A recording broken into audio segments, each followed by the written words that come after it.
You take the blue pill. The story ends.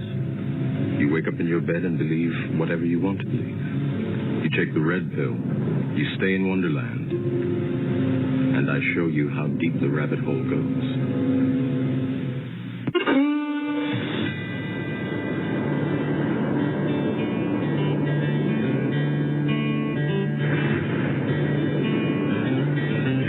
A mighty nation, blessed above all of creation. It was a rare and precious pearl, conceived in faith and liberty, home of the brave, land of the free. It was the envy of the world. But this shining city on a hill has turned from the Creator's will and let evil take control. Now the reckless men who lead them want to strip away their freedom and to steal their very soul. Now it's smoke and mirrors, switching bait, criticize and confiscate and let the guilty walk away. In this once righteous, godly nation, in the halls of education, they forbid a child to pray. They say we need to spread the wealth. They pretend to guard the health of the feeble and the poor, while the hand they hold behind their back confuses and conceals the fact that the wolf is at the door. There's an unseen hand. Today we're going to have another great program with some really, really great guests. I got John F. McManus. He was the past president for a very long time of the John Birch Society. And I have William F. Jasper, who is the editor for the New American Magazine. And we're going to be talking about the global conspiracy. And we're going to be talking about theory versus facts. I want to lead into this program with a kind of an overview of the way I was introduced to the Birch Society. In 2008, actually, on my way flying to St. Louis to see my son, daughter-in-law, and their kids, and talk to the family out there about what I saw coming in the financial markets and in the world of finance and how we were on the verge of a collapse. I had written a letter to him in early January. It was about a 10-page letter outlining what derivatives were, what the whole financial system was built on, the shifting sand of our financial system. And I'd written that after we had been together in 2007 for Christmas with the whole family. And I told the whole family, you better buckle up because we're going to be in a serious financial mess this year coming up. So you better get your financial house in order. And I explained to him what was going on. Well, anyway, my son asked me to write a letter about that, which I did. I put together about a 10-page letter. It was about as lengthy and explanatory in great detail how the whole system was structured. And I sent it to the family, the whole family and a number of friends. And my son contacted me. He said, Dad, would you come out and spend some time and talk to my friends and my family out here in the St. Louis area? His in-laws and the family out there. And if you will, I would really appreciate it. So I did that. When I was in the airport on the way to St. Louis, I happened to pick up a magazine called The New American because it had a picture of a house floating off the ground, and it said the upcoming financial crisis. And I thought, wow, somebody's got it figured out. That was the first indication of any major publication having a clue what was going on in our financial industry. I read the magazine. I immediately subscribed to the New American because I thought, wow, these people really know what they're doing. I then later had an opportunity to see John McManus when he spoke at the Campaign for Liberty event that was held at the Target Center in Minneapolis when Ron Paul was running for president. And I said, man, these people have really got their act together. I had listened to a lot of the same garbage and propaganda that many other people, I'm sure, have heard over the years. These people are right-wing nuts. They're extremists and all this stuff. Well, guess what? When I started to really look into the Birch Society and really understand how good these people really are at predicting exactly what's been happening in America, I was absolutely amazed and I was absolutely impressed. And with that, I've gotten to know some of the top leadership of the Birch Society, and I've even been at several of their major conventions. And all I can say is, gentlemen, you are fantastic. John, I know you're probably on the call right now. I hope also that Bill is on. I'd love to give you guys an opportunity to talk a little bit about the Birch Society, and then let's start talking about what conspiracy theories, fact and fiction, are really all about. John, are you on, please? He may need to hit *6 on his phone there to unmute his microphone there. Okay. Yes, wonderful. It's good to speak to you again. We get a chance to visit occasionally, but I'm always amazed with what an honor it is to have you on the radio. Thank you, John, for being here. Well, Dan, let me start off by saying that back in the early 60s, I too was influenced by the propaganda against the John Birch Society. But I decided to go to a meeting, and I bought some books. I started looking into it. I met a couple of members of the Birch Society, and before too long, I realized that I had been had, and I decided to join the society as far back as 1964. And then I joined the staff in '66 and served in various capacities, including nationwide public relations director, and eventually became president. I'm now president emeritus. I'm in my closed down years, I guess we could say, although I still do some writing. So I have great empathy for anybody who was an enemy of the Birch Society, who took a look at what it really was and found out the truth. And happily, there are more people doing exactly that, even as we speak. So it's a delight to be with you, and I can talk about a lot of different subjects. I'm going to ask you to lead me and tell me what you want to talk about. Okay, well, I'll certainly do that. And I have to say, John, I've had opportunity to meet you in person, visit with you in person up in Montana. And you are really an amazing man. Your overview of America, we were doing programs up in Montana, and we opened every program with a 20-minute segment of overview of America. That is probably the best single, very short, but very concise description of why America is special. And you're the one that produced that, and that's absolutely amazing. So, thank you. Thank you for that. Oh, it's fantastic. I have to tell you, and you're a fantastic gentleman. I want to talk, what our program is about today is I want to talk about the global conspiracy, because we keep hearing for decades, we've heard about these conspiracy theories and all these crazy radical ideas that people on the right are talking about. I want to talk about what is theory and what is fact. Let's start talking about just exactly how deep this global conspiracy is, how it started, and where we're at today.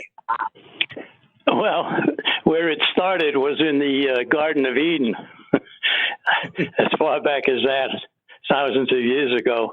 Good. So bringing it up to modern times, I think probably a good place to start would be the so-called Enlightenment, in Europe of Rousseau, Voltaire, and a whole bunch of others.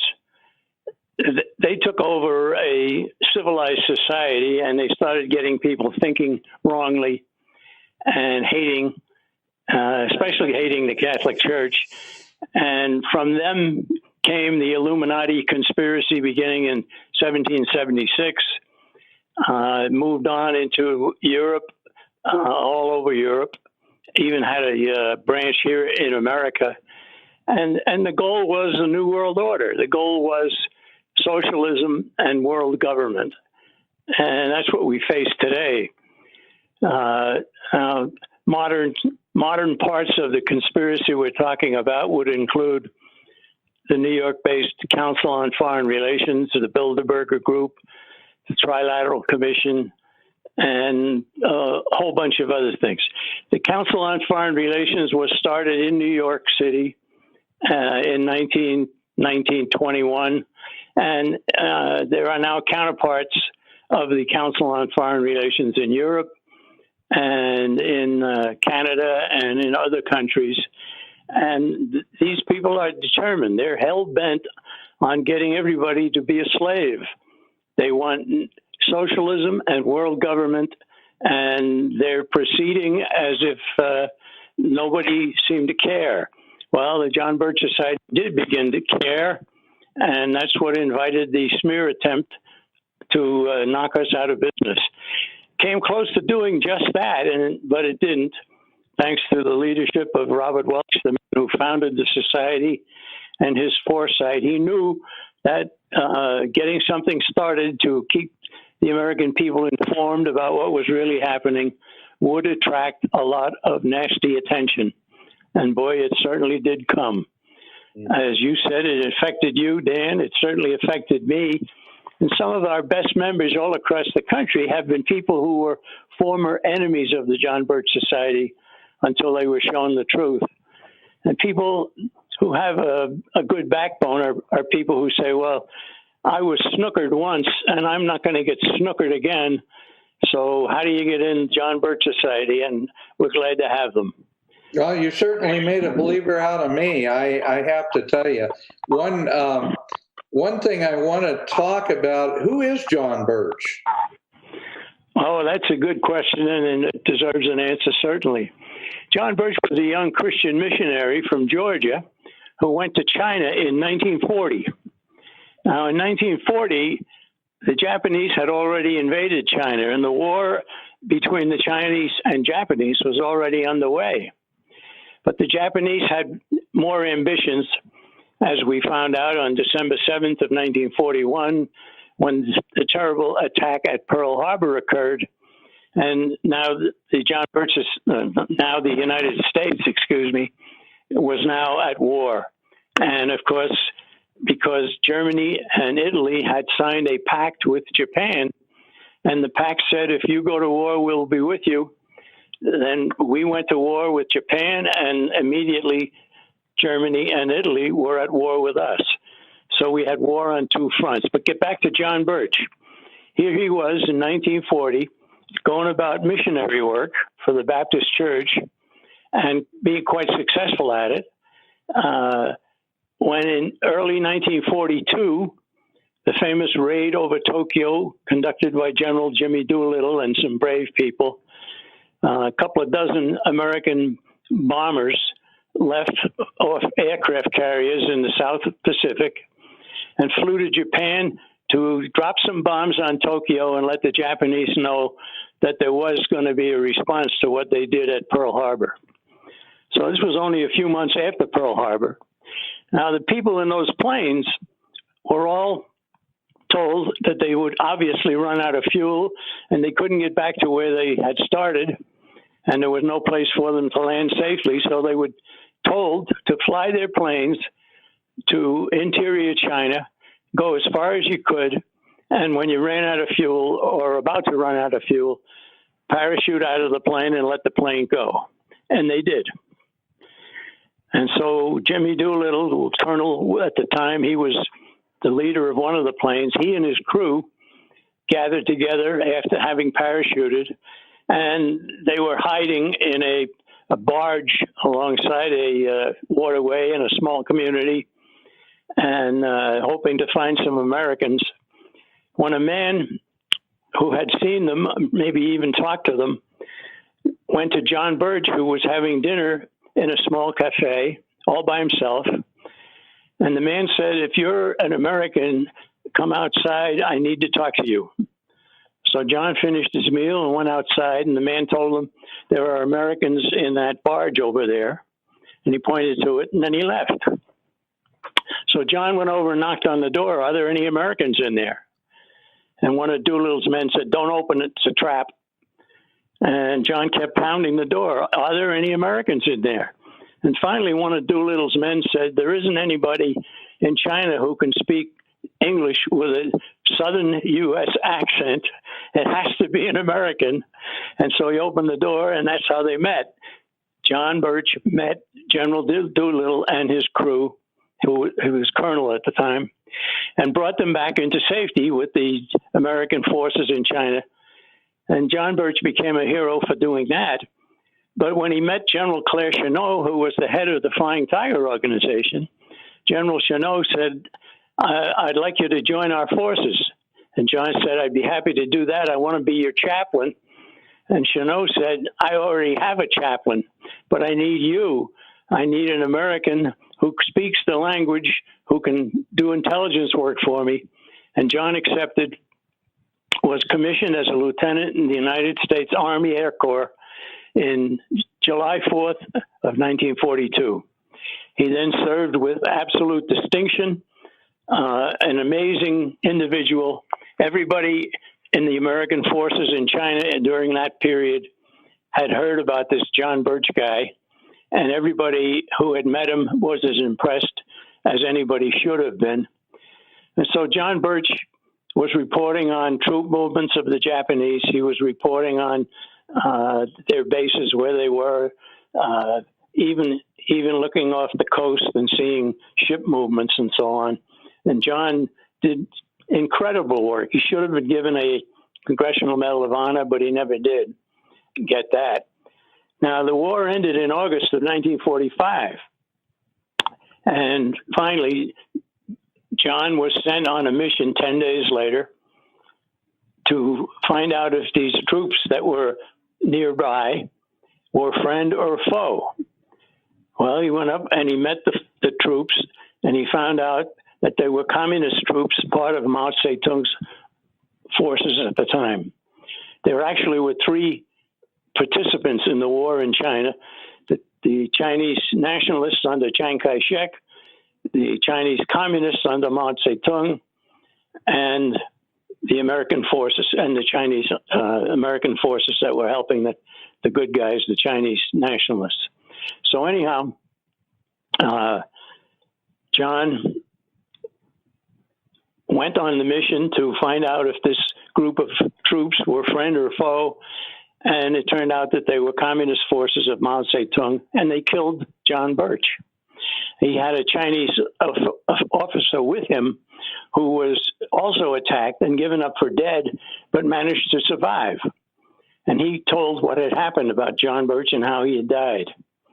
Well, Robert Welch, an American businessman, the Welch Candy Company, in fact, had heard something about the story of John Birch, did some digging, got some help from Senator William Noland in California, and he finally wrote a book in 1954 called The Life of John Birch, a small book, only 100 pages long, about a real American hero. And 4 years later, Robert Welch decided to form an organization to inform the American people about what was really happening and to expose a conspiracy that meant to rule the world. So he did form it in a meeting held in Indianapolis, Indiana in December of 1958, and the John Birch Society was born. And it didn't take too long, as I've already explained, for the society to be discovered.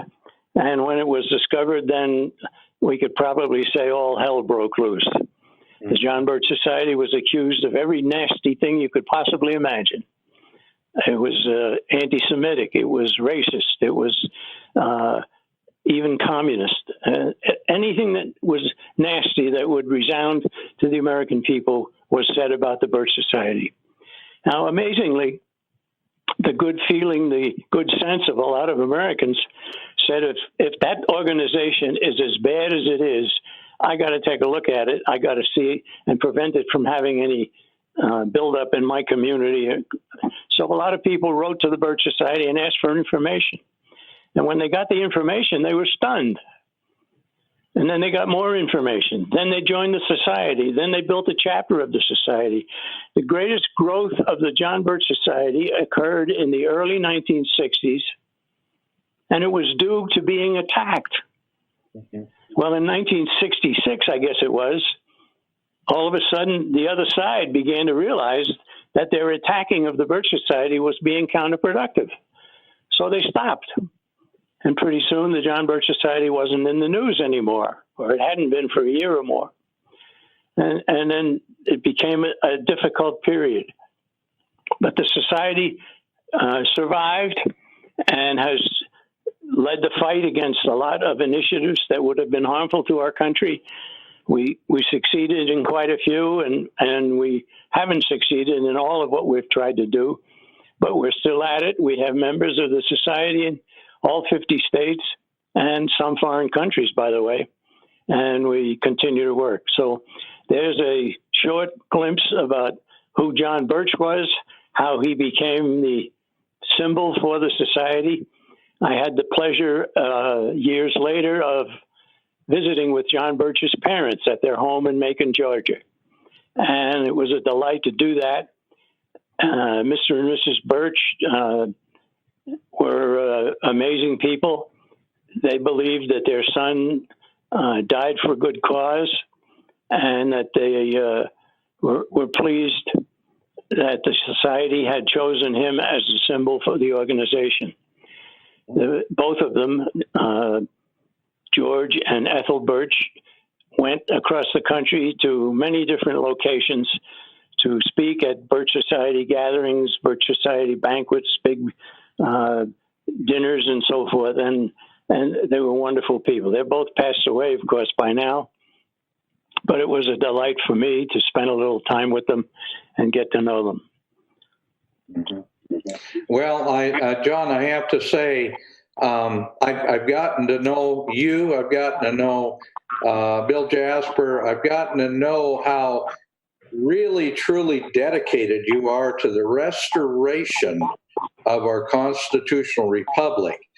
I want to give the call to Bill for a bit, because I want him to talk about how you folks got tuned in on the UN and how much the UN has impacted our national and international policy, and why it's such a deadly evil against the United States. Bill, welcome to the radio program. Please pipe in on that, if you would, please.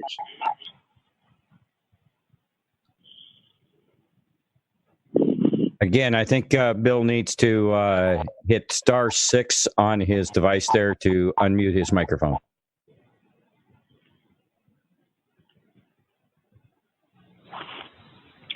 Hey, Bill, are you there? I'm there. Are we working through here now? Yeah, okay, you sure Dan. are. All right, Dan, take it over. Nice to talk to you, Bill. It's such an honor to be on with my good friend and mentor, Jack McManus, as well. We don't talk that often anymore. We're on the opposite ends of the coast. We're surrounding the country here. So we need to get together more often, Jack. So yes, we do. Yes, we do. I thank Dan Happel for allowing us to get together like this. So okay. Now, Dan wants you to talk about the UN. Oh, so yeah. So you start, and then I'll chime in when anything you forgot. Okay, well, that's a lot, because as I get up in age here, I have fewer brain cells to rub together, and so I need someone like you looking after me, a youngster like yourself. Yeah, you're a youngster. I got 20 years on you, you rascal. Yeah, well, Hopefully, I'll still be working away like you are when I get up there to your age. The United Nations is, of course, one of my favorite places in the world. I say that, of course, rather facetiously. Actually, it was the United Nations and the Federal Reserve were two of our beloved institutions that brought me into this freedom fight and into the John Birch Society. I thought that both of those institutions were wonderful, necessary, important institutions for our freedom, prosperity, and well-being. And it was when I was confronted by the information of the John Birch Society that I began to realize that isn't the case. And are we still coming through okay there, sound-wise? Yep, you're doing great, Bill. Just keep going. Yep. Okay. So that was when I was in college 45 years ago. One of my first occupations in the Birch Society and the New American Magazine, well, before the New American, when it was American Opinion Magazine, was to cover the United Nations. And I began going to the United Nations in New York 40 years ago, I guess it was, more than 40 years ago. And so for about over 30 years, I was an accredited correspondent at the United Nations. I went there many times usually for all of their major summits and conferences on the International Year of the Child, the Millennium Summit, the Treaty for the International Criminal Court in Rome, many others that they have held in New York City or in San Francisco or in Rio de Janeiro or Rome or Copenhagen, other places around the world. And the United Nations, I quickly found, is not the wonderful Center for World Brotherhood that we are taught in our textbooks and in our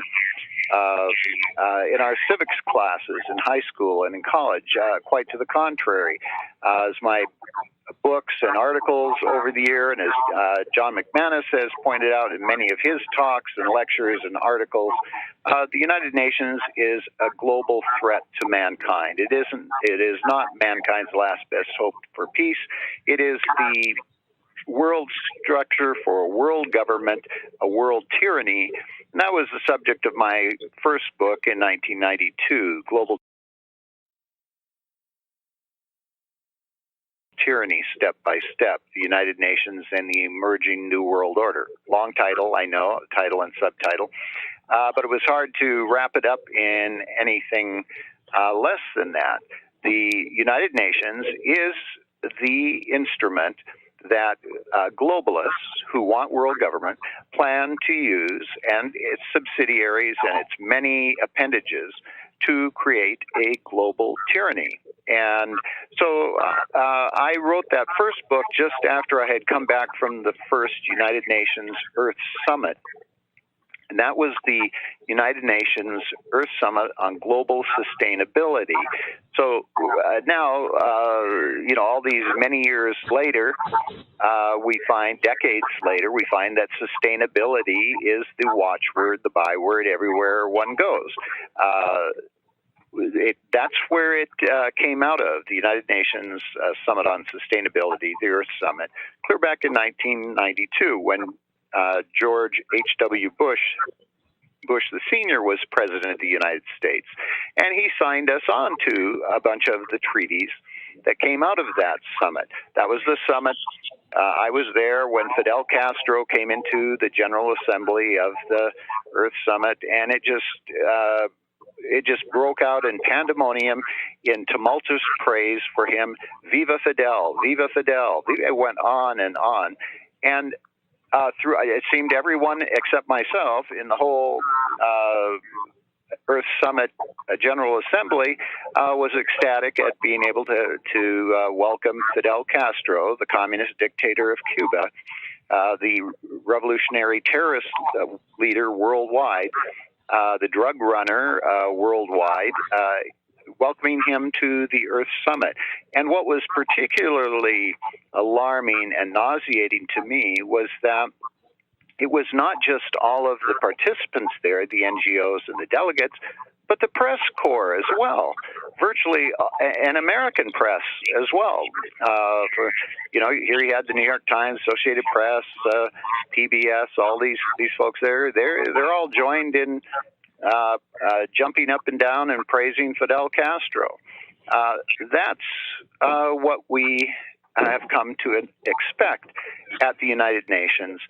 Those of us who've been on the inside and have observed this over and over and over again. One of the other stars of that conference, he was a co-chairman of it, was Mikhail Gorbachev. He also was welcomed with tumultuous applause there.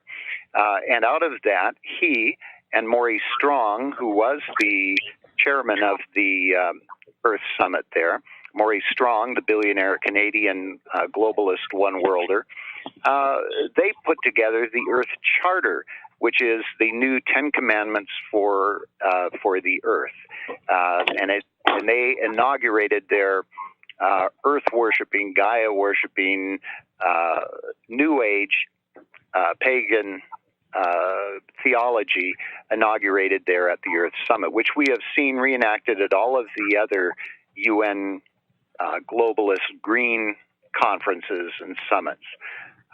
So, I mean, that's where we saw this really originating, and now it has permeated all of the governments of the world. It's worked its way down into all of the schools, so that now we have all of this focus on climate change, on overpopulation, on all of the supposed environmental existential threats to humanity, which demand that the United Nations come in and save us with programs that mandate all individual activity and all individual living arrangements and whatnot worldwide. So that's just one aspect of the United Nations, of course, which is huge.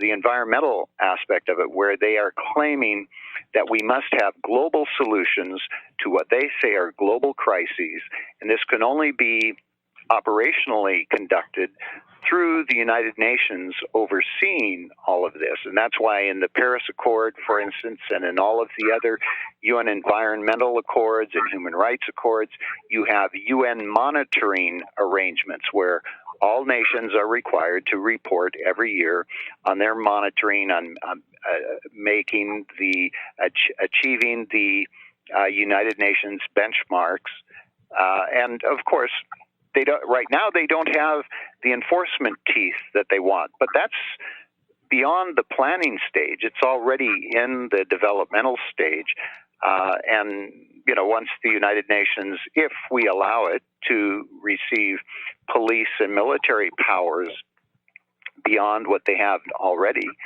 we will see then the iron fist within the velvet glove of the United Nations. Mm-hmm.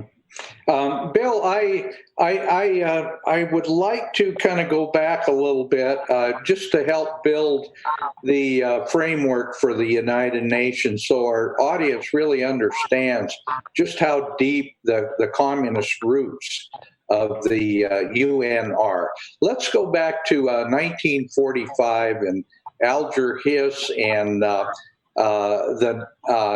Dumbarton Oaks Conference, and how agents that were supposedly representing the United States' best interests were actually communist agents or influenced by the Council on Foreign Relations, which Jack talked about a little bit earlier, and kind of build the framework for how the United Nations really was put in place as a we'll call it a bulwark of communism worldwide.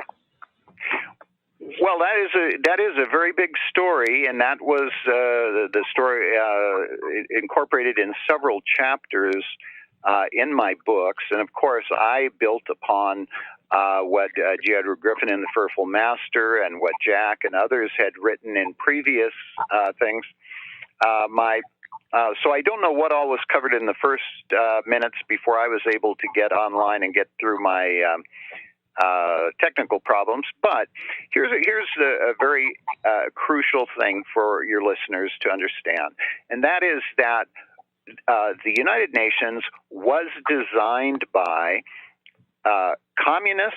I mean, and when we use that term, we're very specific about that. These are identified, self-confessed, or publicly identified communists, such as Alger Hiss, Henry Julian Wadley, Harry Dexter White, and a number of different, Nathan Gregory Silvermaster. I give a whole list in both of my books of the outed communists who were in our government. This was during the Franklin Roosevelt and Harry Truman administrations, mostly during the Roosevelt administration.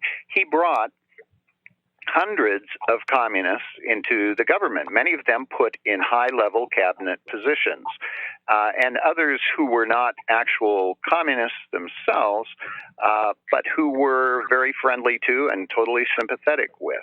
And so they were very, very important. The most critical one, of course, in the government being Alger Hiss, who was, of course, publicly identified, and he went to prison for lying about his for perjury. But he should have gone to prison for his treason, working for Joseph Stalin. He was the primary individual involved in setting up the United Nations at the conference in San Francisco in 1945. He was also the key one at the Dumbarton Oaks and Bretton Woods conferences. But not only him, we had Harry Dexter White, who became the first head of the International Monetary Fund. He was a out-and-out communist. He was working for the KGB. Alger Hiss was actually working for the GRU, the military intelligence of the Soviet Union. But they were both adjuncts of Stalin. So there were Soviet agents in our government. And there were a host of others as well.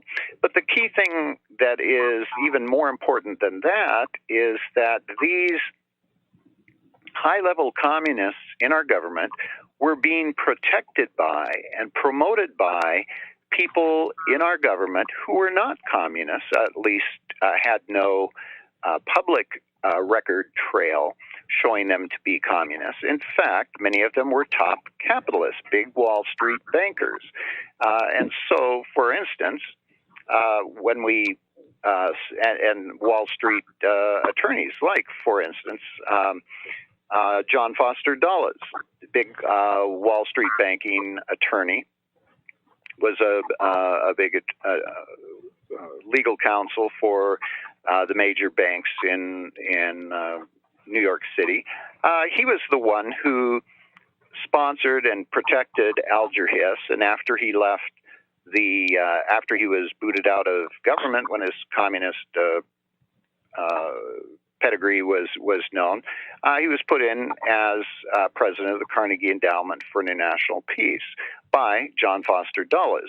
Now, Wikipedia and all of our textbooks will tell us that John Foster Dulles and his brother Allen Dulles were hardcore Cold Warrior anti-communists. That's the line they give us. That isn't true. Everything they did in their whole life shows that they were working to promote communism and to undermine our allies who were really, truly fighting against communism. So yes, to cover their trail, they made all kinds of anti-communist speeches, all kinds of anti-communist statements, and the lazy and or complicit historians and journalists use those statements to promote that fiction, that lie, that they were solid Cold Warriors, anti-communist, pro-American. They were not. The Alger Hiss episode is just one of many. We had many members of the Council on Foreign Relations, which I understand Jack has already mentioned, But Alan Dulles and John Foster Dulles, as I reported recently in our article in the New American History article on the League of Nations, were two of the very critical people, individuals involved in pushing forward the League of Nations and helping to write the charter for the League of Nations, which was the predecessor of the United Nations. And it failed because there were enough Americanists in Congress, and particularly in the Senate, and even in some of the media at that time, who saw the League of Nations and the Charter for the League of Nations as what it really was, which was an attack on our national sovereignty and an attempt to set up a global government. And so when that failed, that's when the Council on Foreign Relations was recognized as being needed to organize American opinion in favor of internationalism, in favor of globalism, in favor of ditching our national sovereignty. And so Alan Dulles and John Foster Dulles, who are two of the big promoters of communism in our government and communists in our government, were two of the founders of the Council on Foreign Relations. And I should also mention, just so it doesn't get forgotten, and we can go into it a little bit more later, the founding of the United Nations here in the United States, in the form of the actual building, which is the United Nations headquarters on Turtle Bay in New York City, in Manhattan, was donated, of course, by the Rockefeller family. At that time, the most well-known capitalist Wall Street dynastic banking family. And they actually paid to get the headquarters started here. They wanted the pro-communist United Nations to be headquartered here in the United States so that they would be able to use it both as a wedge to bring in many different subversives, because everybody who comes into the United States as a United Nations ambassador or other United Nations diplomatic personnel have diplomatic immunity, and they would be able to facilitate the espionage and subversion and propaganda here in the United States under the protection of diplomatic immunity. They also wanted the headquarters of the United Nations to be in New York, because that was the big publishing and newspaper and media and the growing radio and television capital. So they would be able to then feed all of the globalist pro-UN propaganda directly into the media and get it out to all of the American public. So that was very important for them in that regard. And of course, at that time, David Rockefeller had just been working in Europe on helping set up the European Union, what at that time was known as the European Coal and Steel Authority. And that would grow into the European Economic Community, then the European Community, and eventually the European Union, which was going to be visualized as the most important regional development, where nations would be merged together, and then all these various regional blocks that would be set up would be able to be merged into a world government. So David Rockefeller was working at that end, helping to using the Marshall Plan funds to help destroy Europe's sovereignty as a prelude to then doing it here in the United States. And he was also launching at that time similar operations throughout all of Latin America to create a North American and then a Western Hemispheric Union. So that's I might have gone a little afield, but that's some of what we've been writing about and telling the American people about.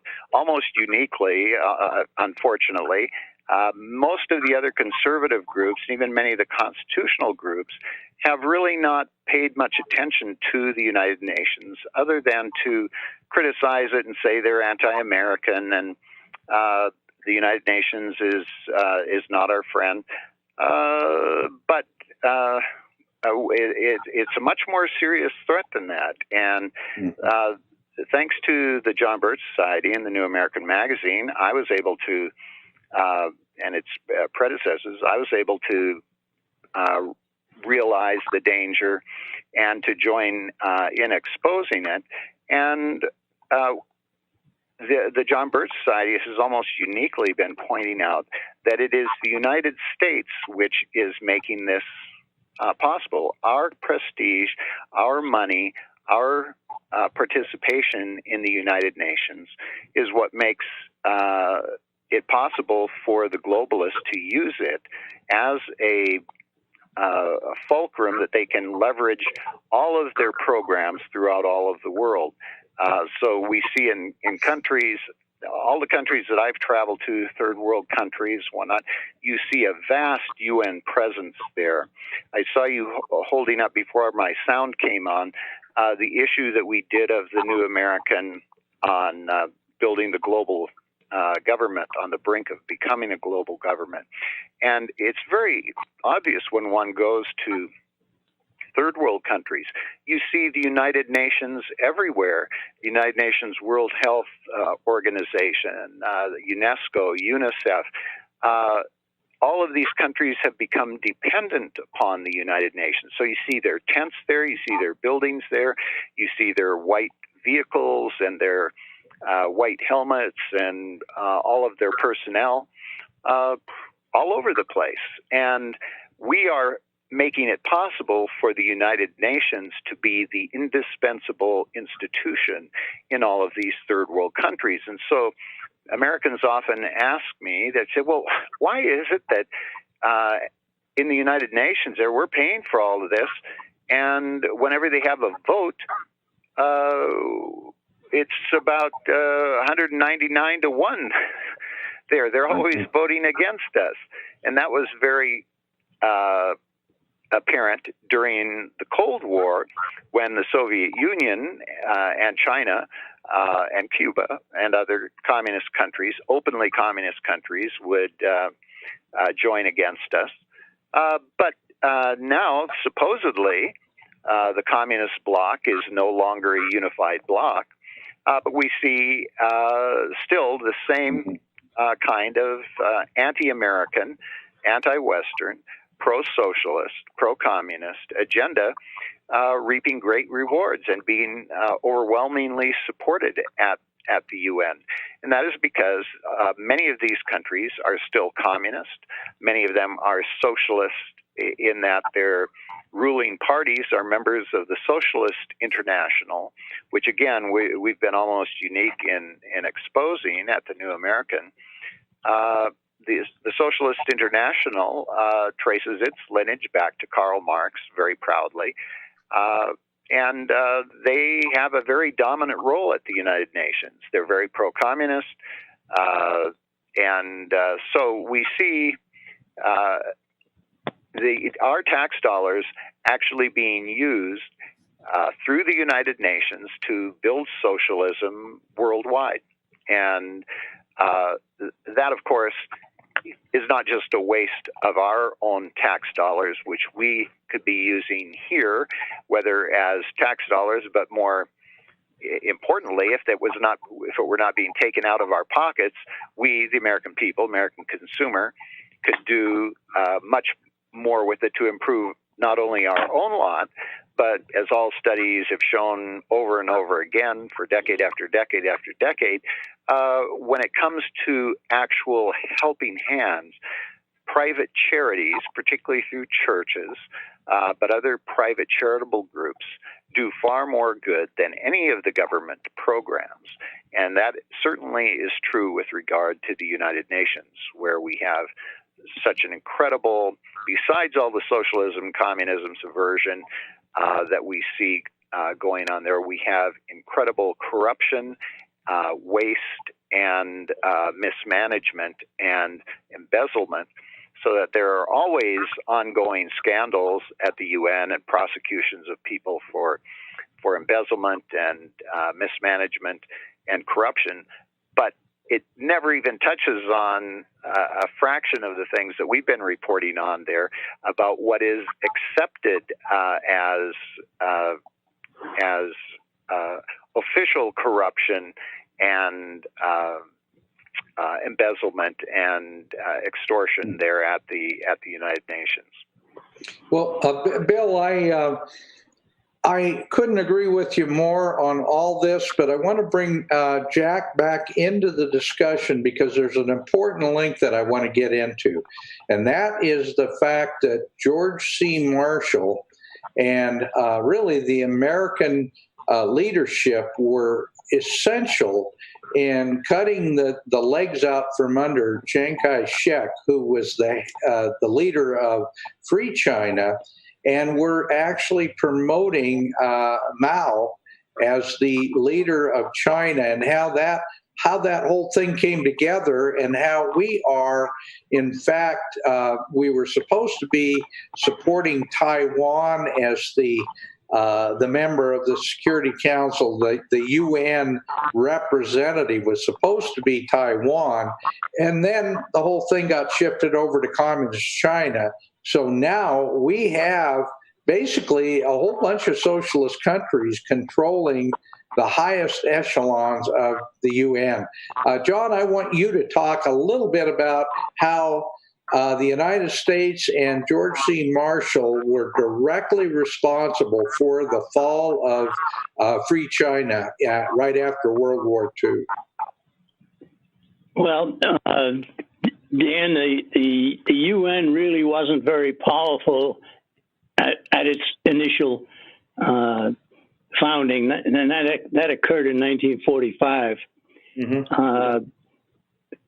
George Marshall was, of course, one of the insiders. We call them.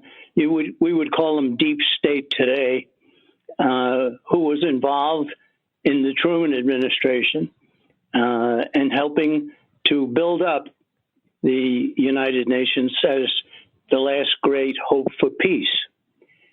Now, I'm going to divert a little bit here and get into something that really riles me, and that is the UN is being taught in the schools of America as a peace organization.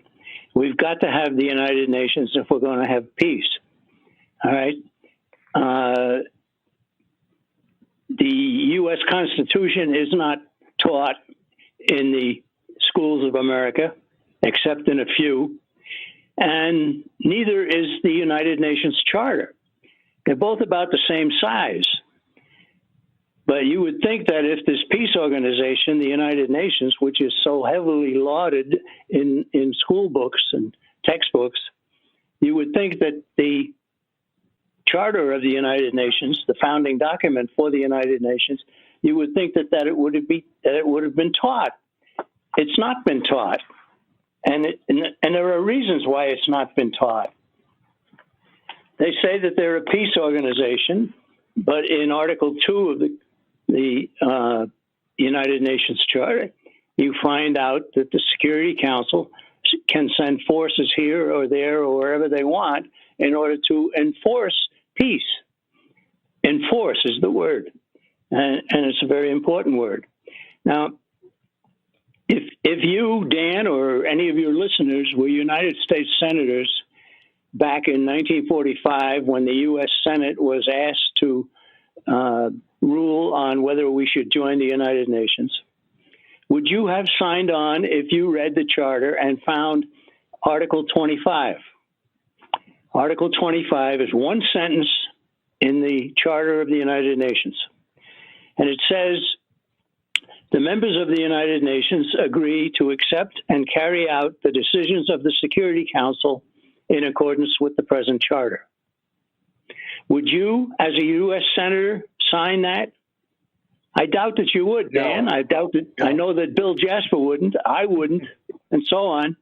But there were only 2 United States senators who saw that and saw it for what it was and voted against it. The vote against getting into the United Nations, the propaganda was so heavy that 89 senators voted yes, 2 voted no, and 3 weren't present. So incredibly.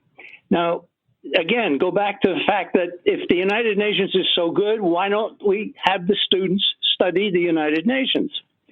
Well, if they study the United Nations, they would not only find that the members of the United Nations are committed to accept and carry out the decisions of the Security Council, they would find out that troops would be assigned and the United Nations would make the choice of which troops got to enforce the United Nations mandates.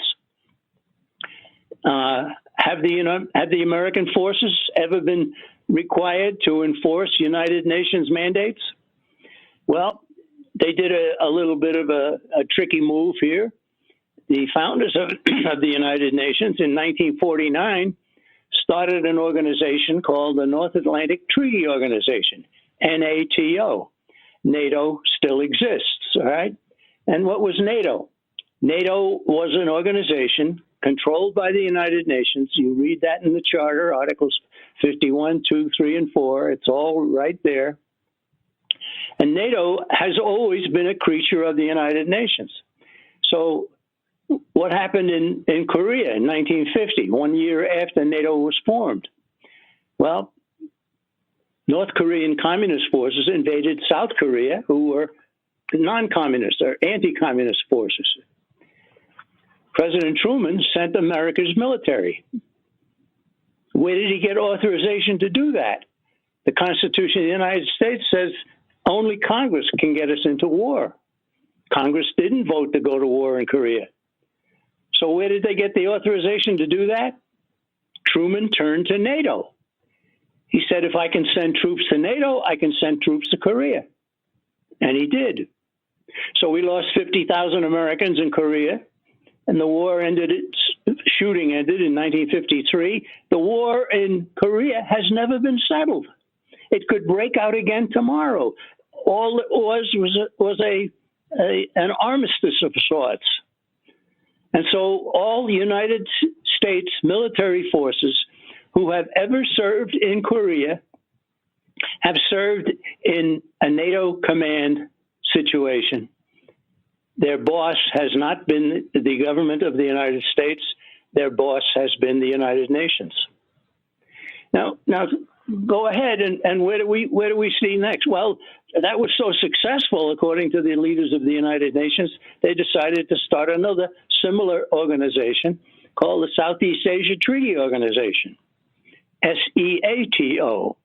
And it was under SEATO that we sent troops to Vietnam. But we told them that you weren't able to win the war. They didn't say it in so many words, but their orders that came down kept the United States forces from winning the war. American generals said we could have won the war in several weeks if they had let us do so. Right? Same thing happened in Korea. We could have won the war in weeks if they had let us do so. They didn't let us do so. But how many people in our country realized that the United Nations was behind stopping the U.S. military? Now move on. We've now been in Afghanistan 19 years. I don't know how many Americans appreciate the fact that the commander of the military operation against the Taliban in Afghanistan is NATO, a United Nations organization, and they call the shots. Will America finally move out of Afghanistan? We certainly should, but we will not until the United Nations and NATO allow us to do so. Now, these kinds of things ought to be in the textbooks of the American school children, the high school children, even grade school children. They're not. And the Charter of the United Nations, which is no larger than the Constitution of the United States, ought to be studied by every American. I wrote a little book about it called America and the United Nations. It's only 50 some odd pages long, and it goes into this. I've had people read that book and say, my golly, I never knew any of this. I never knew it. How come nobody ever told me? I said, now you think you might have come upon a conspiracy here? And they look at me and they say, yeah, it is a conspiracy to keep this kind of information from the American people. So I have a booklet. Bill has 2 books. I've written columns. I've written this. I've written that about the United Nations. We've spread this information all across our country, and we've slowed them down. We haven't slowed them to the point where the United States Congress will vote to get us out of the United Nations, but certainly that's what should happen. And I'll go get a drink of water and let Bill get back to taking over. Well, one of the things I want to bring into this is the UN Charter, the human rights section under the UN Charter. That's virtually word for word identical to the 1936 Soviet Constitution. Exactly, that's right. You're right. And you're right about that. And that section, John, that section delineates that rights come from government, not from God, and that they can rescind or take away those rights for the good of the collective. Now, isn't that really a phenomenal thing for people to know? Because the UN does that, and it's totally the opposite of what our Constitution and unalienable rights mean to us. Well, very simply, the United States is built on a foundation saying men are endowed by their creator with certain unalienable rights, and governments are formed to protect those rights. Right? And there's no escape from that. That's there. And that, of course, is not being taught in the schools of America. All right? You go to the United Nations. I've talked about the United Nations Charter, but the United Nations also has the Declaration of Human Rights, and they go into and they talk about the very same rights that you and I as Americans, all Americans, expect will be honored.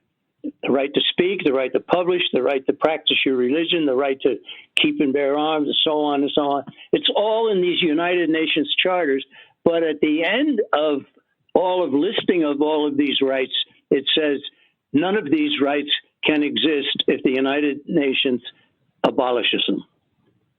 They not only grant the right, they assume the right to abolish them. The United States Constitution says, here, you have rights from God, and nobody can take them away. No government, nobody.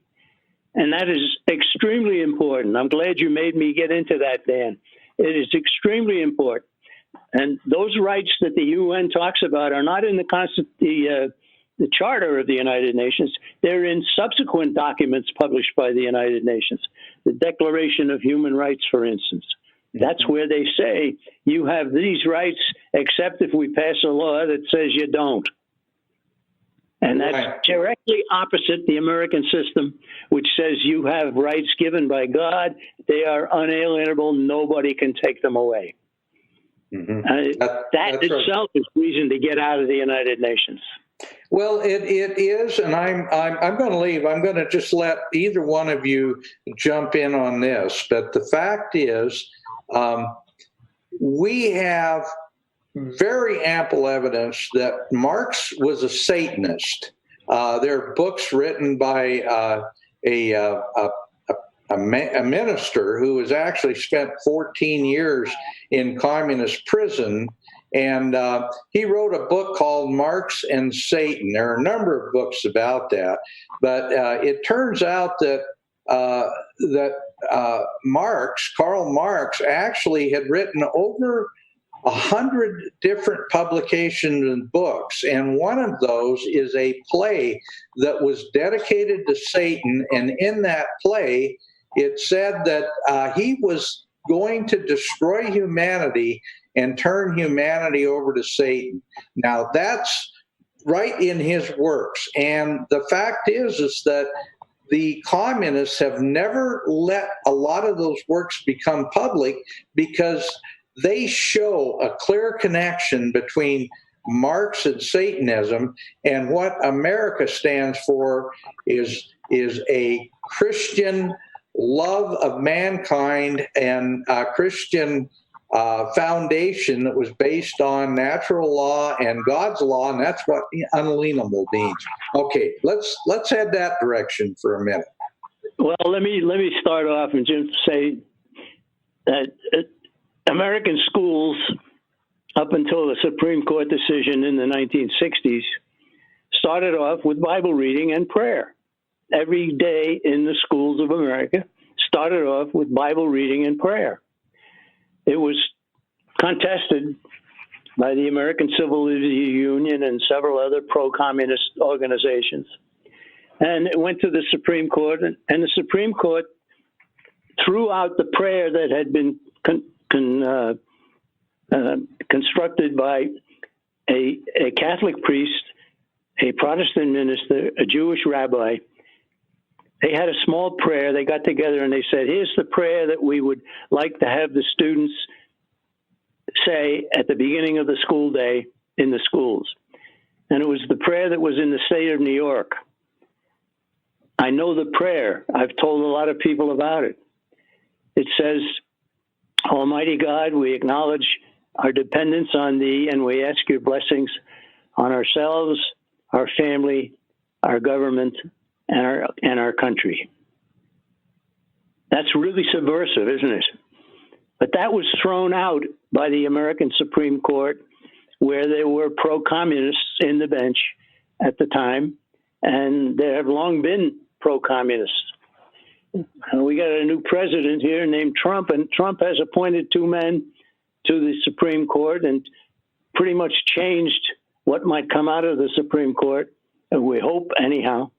And it's taken a long, long time to be able to find the people that would stand up for America at the Supreme Court level.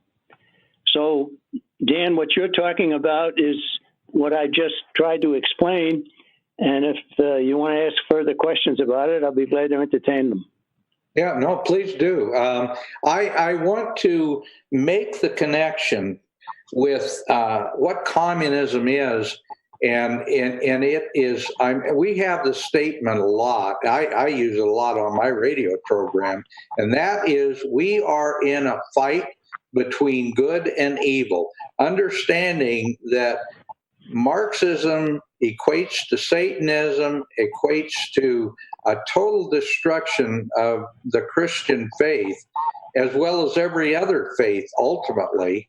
And we need to understand that Christianity has no place in their world. So if we turn our country over to communism, we will see religion as we know it as something, a thing of the past, and we will lose what is so important as such an essential part of our Christian foundation to our country.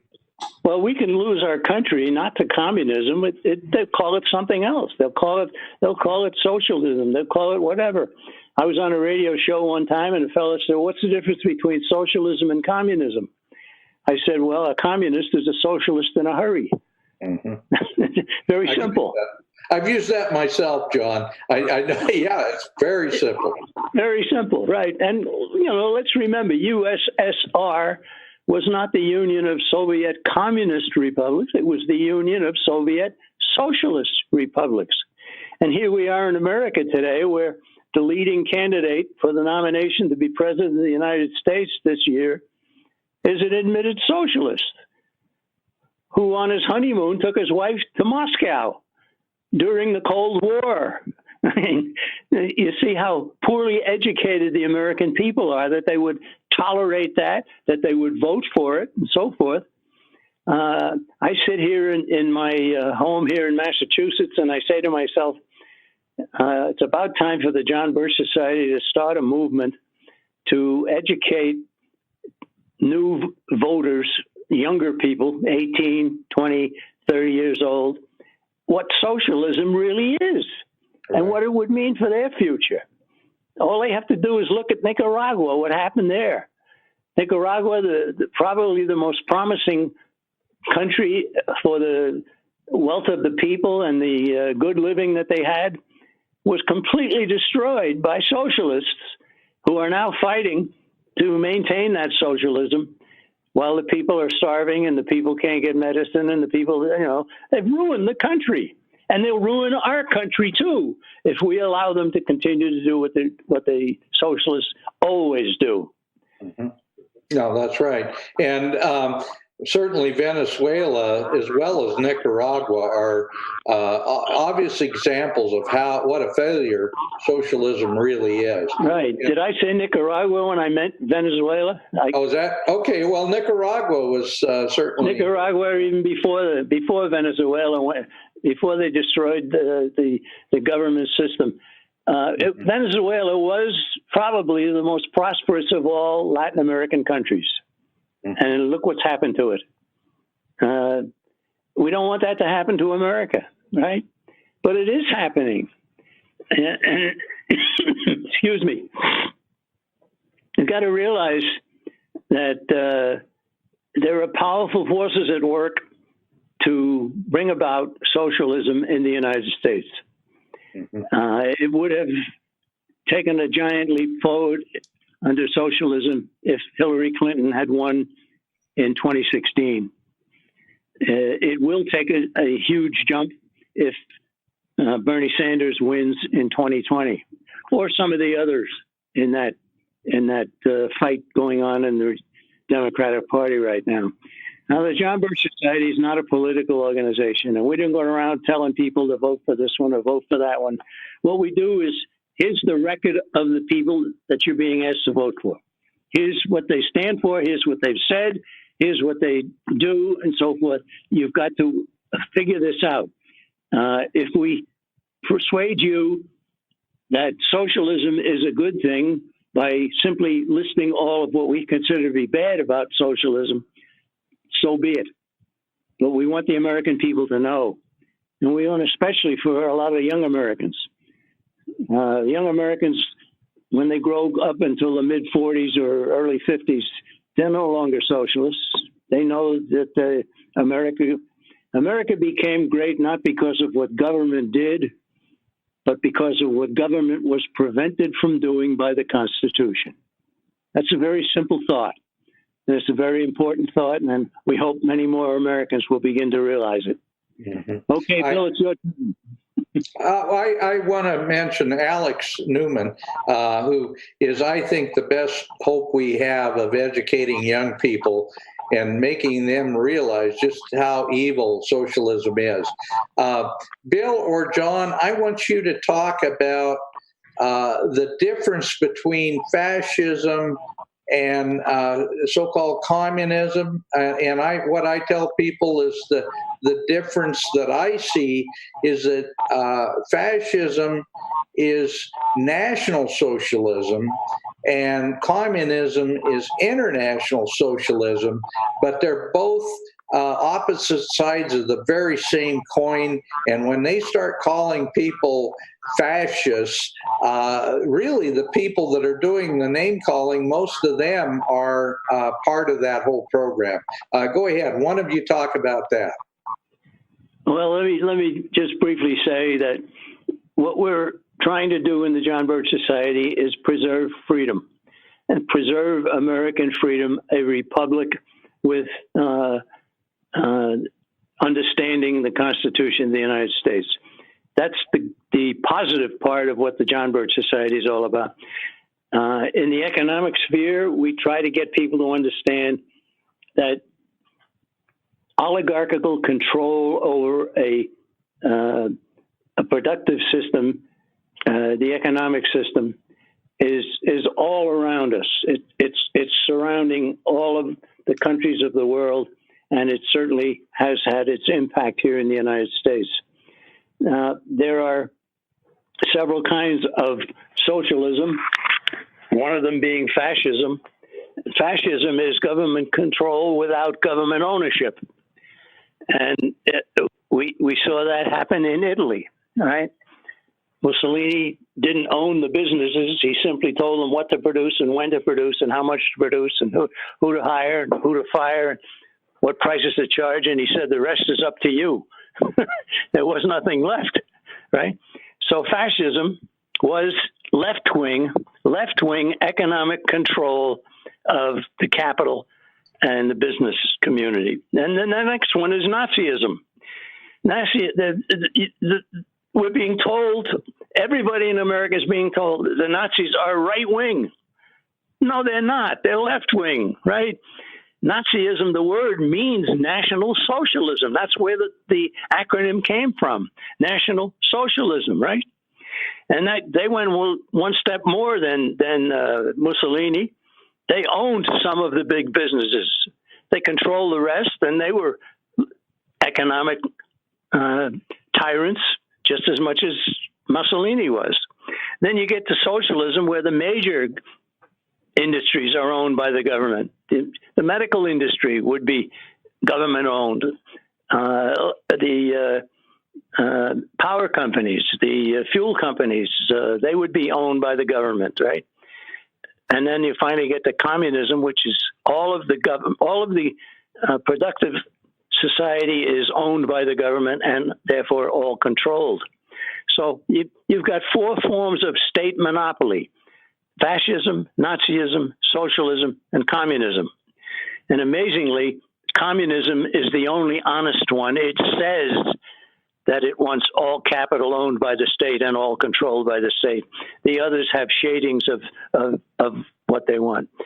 What is it that the communists want to do? They want to destroy private property. Go read the Communist Manifesto. They say right bluntly, our aim is to destroy the right to own property. Right?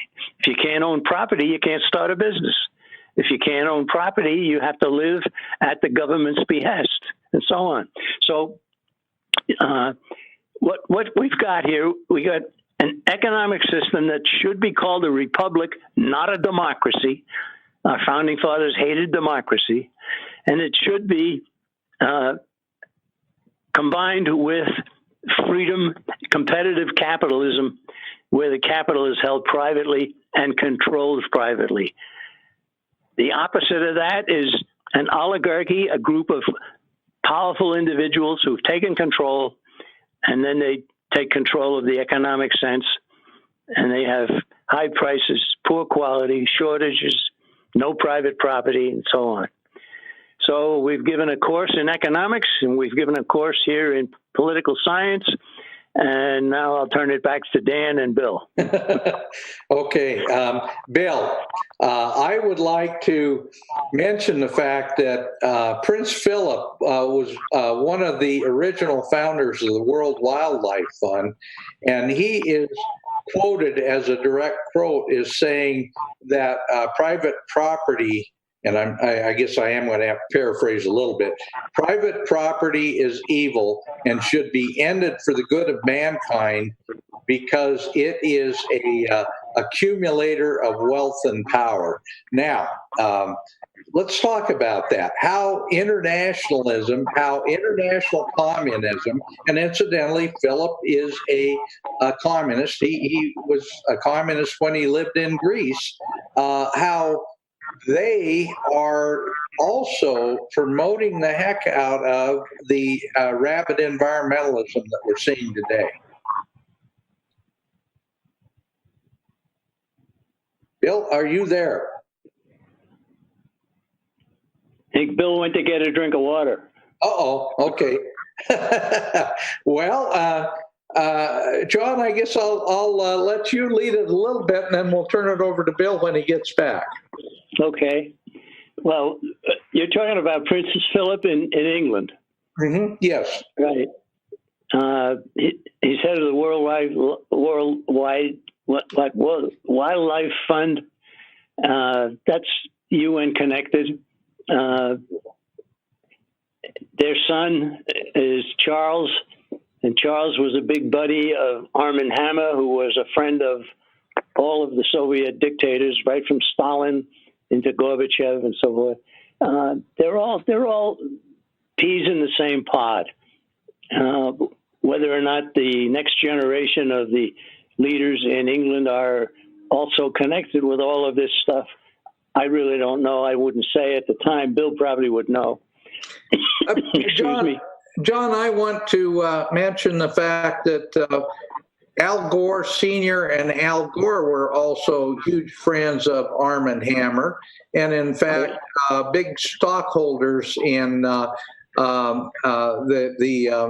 petroleum company that Arm & Hammer established. And Occidental.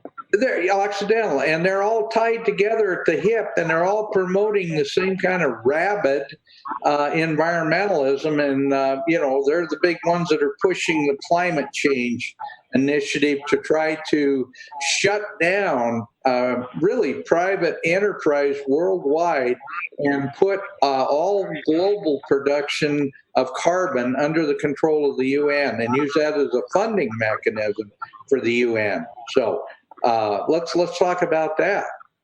Well, what we're facing is a different kind of initiative that would get the people to accept domination by government. All right, it was a military threat, and that's no longer a military threat.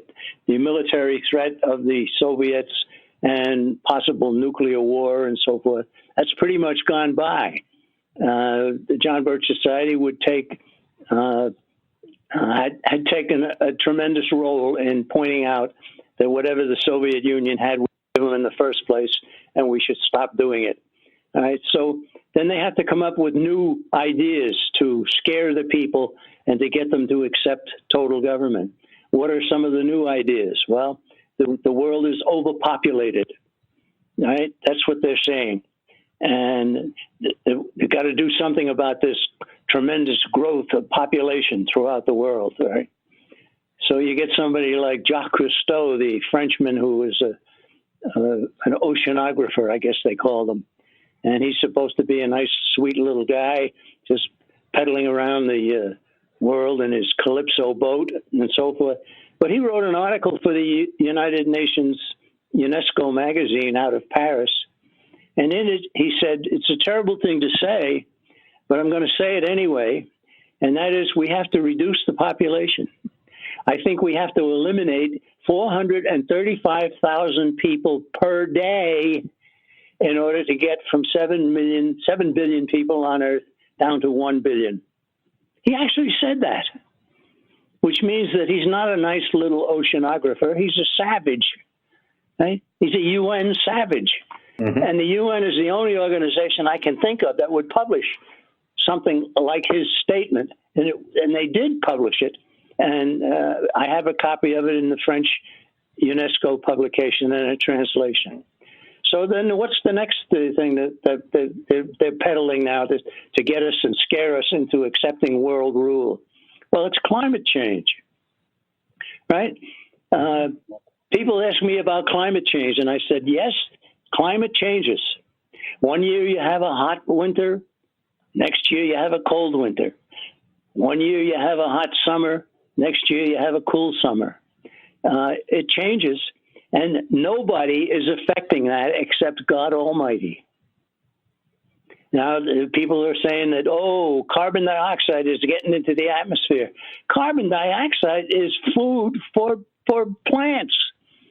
You've got to have carbon dioxide for the trees to grow and the crops to grow. You want carbon dioxide. More carbon dioxide is a good thing, not a bad thing.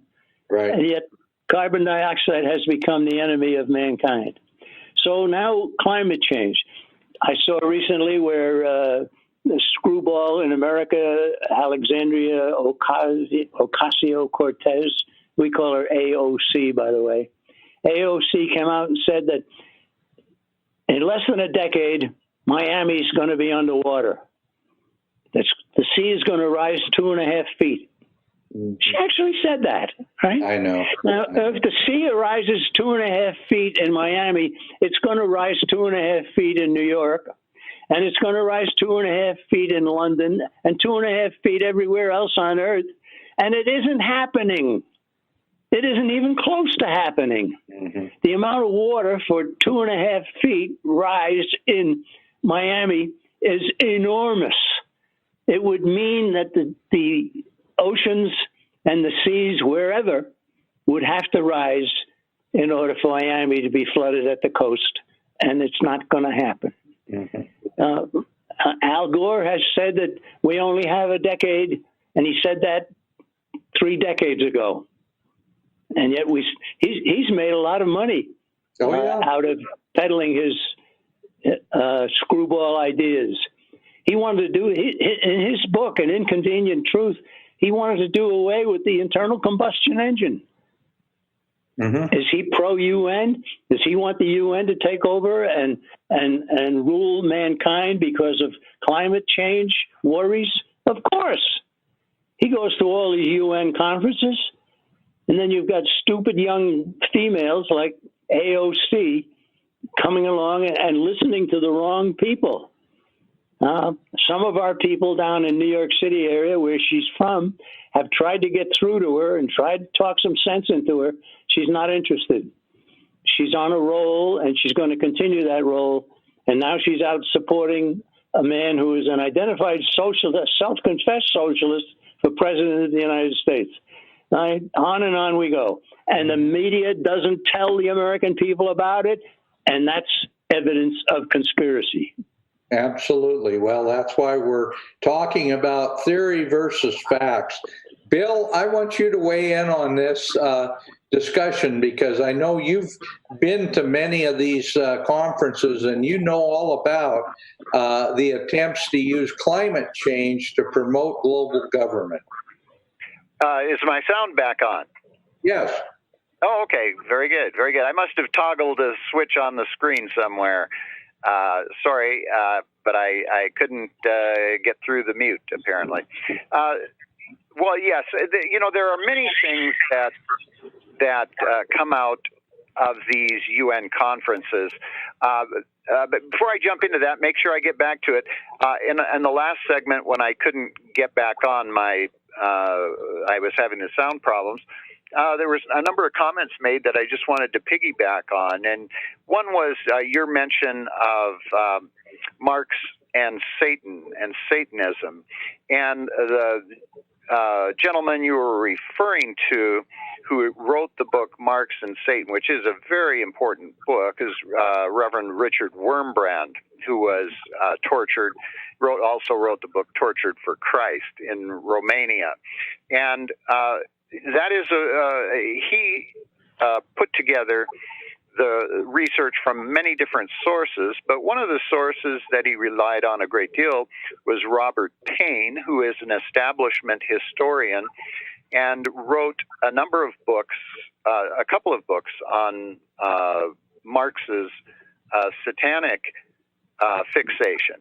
And Marx wrote, going clear back to his youth, wrote poems to Satan and wrote anti-Christian stories and poems, one of them being The Holy Family, which was a profane attack on Christ and on his human family, and a way of foretelling his attack on the family, which we would see expressed in the Communist Manifesto, where he comes right out and says, you accuse us of a communist of attacking the family, of attacking marriage? Yes, we say it unashamedly. And he goes on to say that what is family and fatherhood, having a family other than concubinage and slavery, and that's what we've seen in every communist country. They destroy the family, and that's why we see the communist, socialist, Marxists, leftists here trying to destroy the family in so many different ways, trying to destroy it by destroying the child itself through abortion. Then those children that aren't destroyed by abortion, that are not murdered, they try to murder their minds and souls by propagandizing them in the government schools, through their entertainment, through all the different propaganda founts of social media that are out there. But this has been going on for generations. And then, of course, trying to destroy the family by making the family dependent upon the state, by increasingly promoting promiscuity, so that we have single mothers without without a fatherhood image in the family, fatherhood model, and without the productivity and support of a husband and a father for the children. That's all. This is all being promoted in order to destroy the family, and it is satanic, both in the actual formal sense of the word as well as in the metaphorical sense of the word.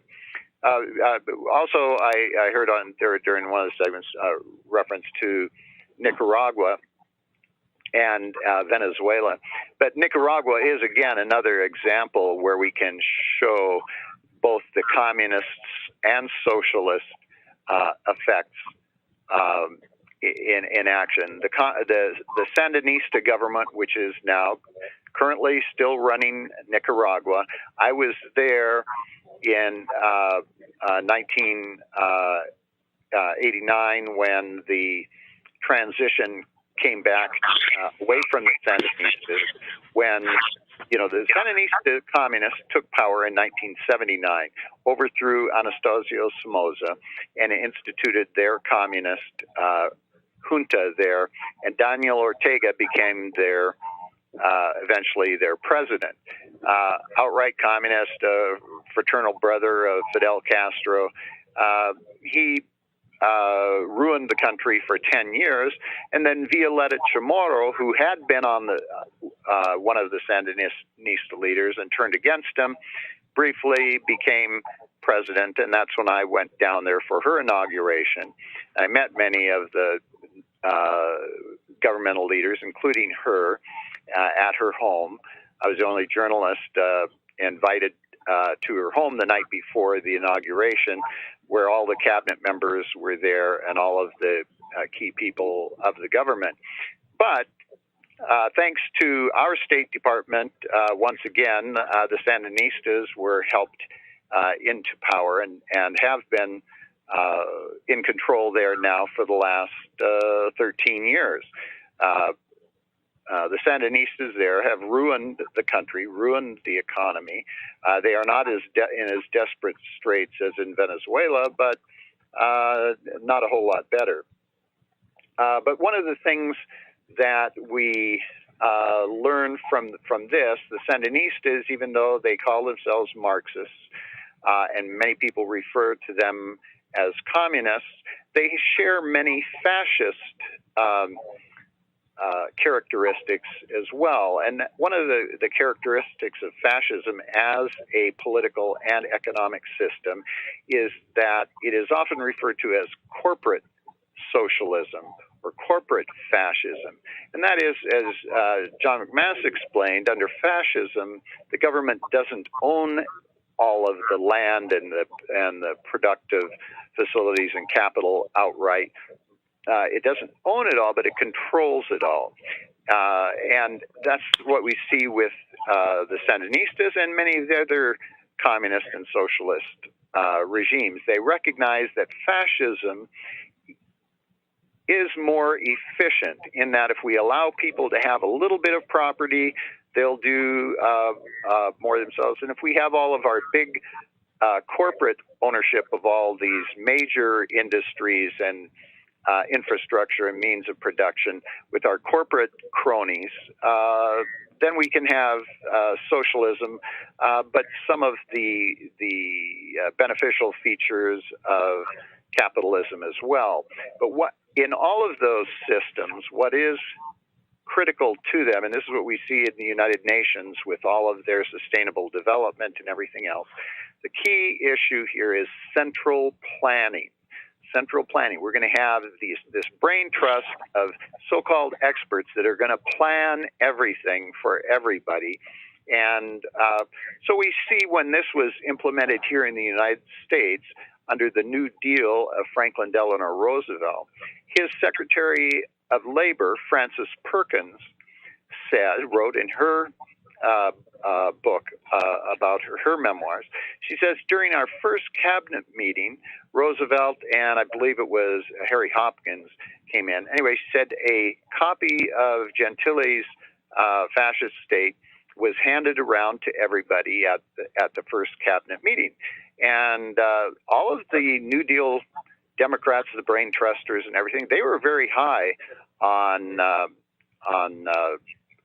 Mussolini and on all of the key fascist thinkers and economists. They believed in that central planning, that we can't just allow the market to run itself, and that millions of people making independent decisions all on their own can bring about a prosperity and a profusion and of goods and services that people want. To them, that's chaos. It has to be controlled by someone. Of course, that's the way communists, socialists, Marxists all think. And they want, of course, they want to be the ones that are going to be doing the central planning and calling the shots and ordering everybody else to march to their tune. But then to get back to your question, which I've temporarily forgotten, what was that, Dan? Well, we were talking about the connections between rabid environmentalism and what's going on with communism. Well, yes, and so here again we see if you look around the world, where is the worst environmental degradation taking place? I mean, even many of the liberals, lefties, environmentalists acknowledge that China is the worst place in the world right now for air pollution. I mean, anytime you go to Beijing, or if you look at any of their major cities, everybody is wearing masks of one kind or another to protect against the air pollution. You can't even see across town, and some days are barely across the street because the air pollution is so bad in this wonderful communist paradise. And that's just one aspect of it, that which is most visible. But their rivers and streams and lakes and their coastal areas have all been many different programs and studies done showing how terrible that is there. And it was the same during the Soviet Union when communism was openly running Russia and the Soviet Union. In one of my in my book on global tyranny, step by step, for instance, I quote from that book Ecocide, which was written by two liberal left environmentalists, and what Ecocide focuses on the environmental destruction and degradation taking place in the Soviet Union and in the communist bloc countries, unlike anything you saw anywhere in the West. And why is that? Because the central planners have no consequences. Here in the United States, even a major corporation, because we have property rights, they're being eroded all of the time. But traditionally here, because we have property rights, if somebody is polluting the stream upstream from me, I as a property owner, I'm a rural property owner, I have acreage out here in the country, whatnot, but whether I'm a property owner or a city dweller, we have property rights. And if somebody is violating the air or the water or in other ways harming our property rights, we have a right to sue in court. And we have, every day there are suits like this against polluters. And not only that, but we have regulations here at the state and local level that they are not bound by that in communist China or in any of the other communist or socialist countries. The government can go ahead and the government and or its designated corporate cronies can pollute. They don't have to get an environmental impact statement to rip up the ground, the level of forest, to do any of those things that here property rights would, the government has to go to court if they want to take my land and use it for some, to build a new city like they've just done in China over the last 20 years. A couple dozen mega cities have been built where once there were fishing village, farming village, or whatnot. They just come in, take over, mow down all the crops, all the forests, bring in bulldozers, bulldoze everything, and within a few years you have a city of 10 million people. They can just do that because they're the government, and they have no restrictions upon them.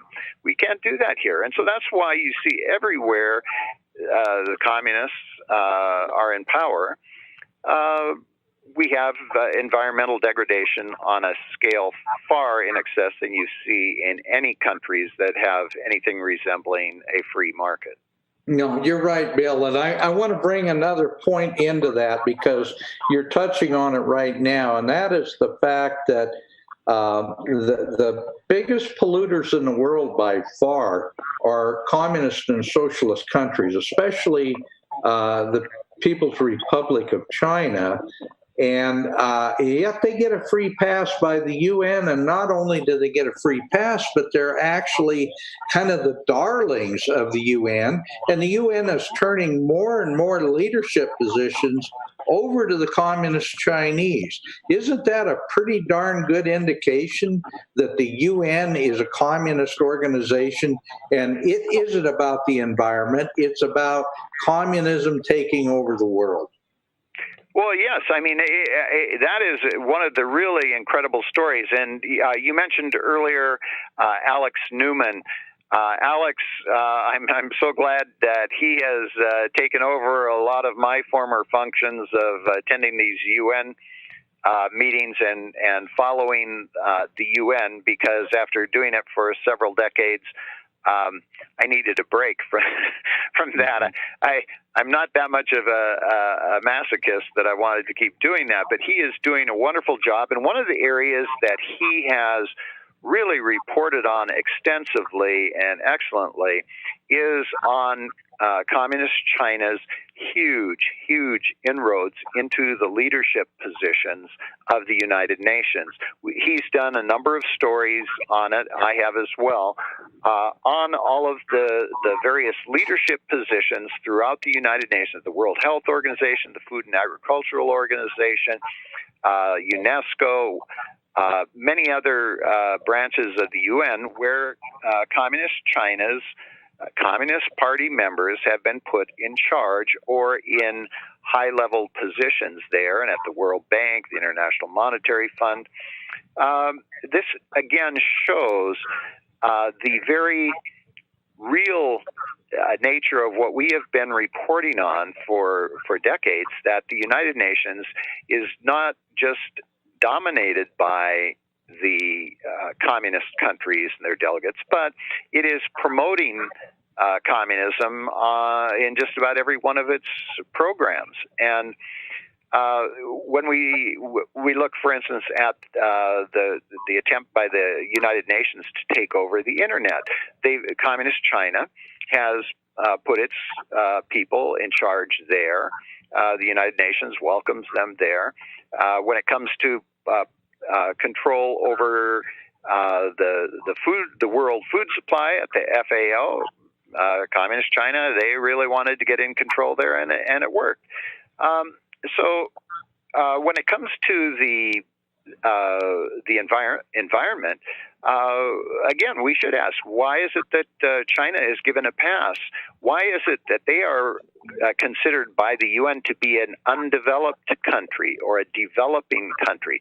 They have one of the largest economies in the world, second only to us. They have trillions of dollars, supposedly, in reserves, and yet we are giving them still, our State Department and various of our agencies are giving them special treatment, actually giving them loans. It's unbelievable it is that we could do this. And so this is one of the things that President Trump has called the United Nations on, and the World Trade Organization just recently. He said, hey, look, this isn't right that China gets a break on this at the World Trade Organization, that they get breaks on things that other countries don't. they're using all of the breaks that we give them and the money we give them. They turn right around. They're using all this money. They're giving hundreds of billions of dollars to various countries in Africa and in Latin America, and it's certainly not just out of the goodness of their hearts. They're getting something in return for it. So when we give them special treatment and we allow them to get off the hook, and we saddle our own energy producers and our own manufacturers with stifling regulations, then we're helping communize our country, and we're helping the communists escape from the consequences of their own policies. Mm-hmm. Yeah, and Bill, when they're giving those hundreds of billions of dollars to different countries around the world, they are also at the same time buying all the natural resources of the world. And they control some very, very key areas that are important to our national defense and other industries.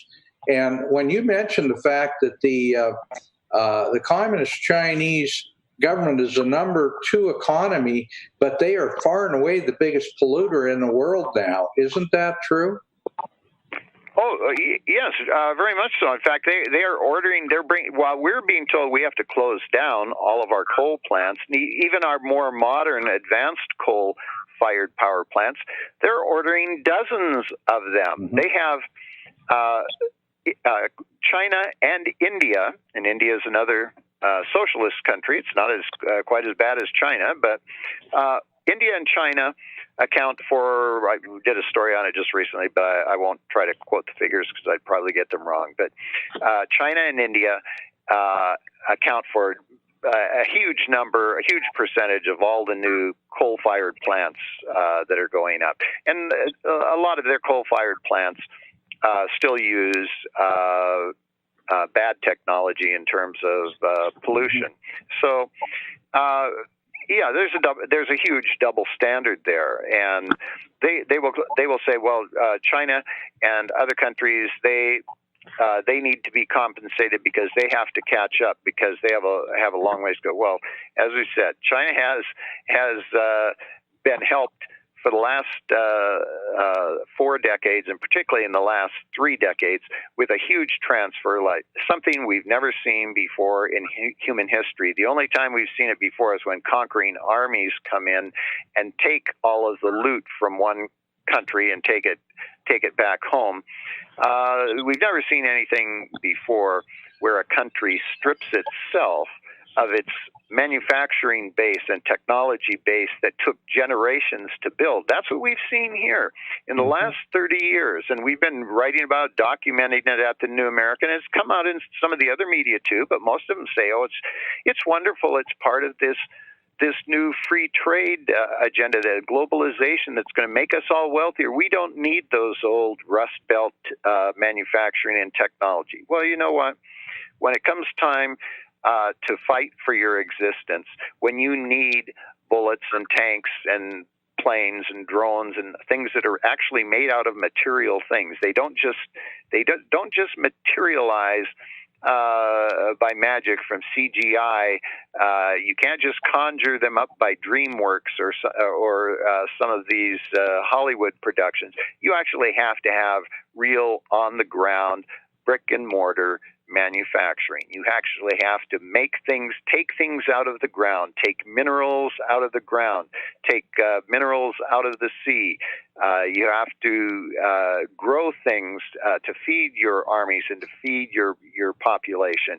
That comes out of the ground. Those are resource industries that have all been under attack by all of the so-called greenies who really aren't greenies at all. They are really pinkies or reds, because most of what they're calling for is socialism, and most of it is not conducive to sound environmental practices.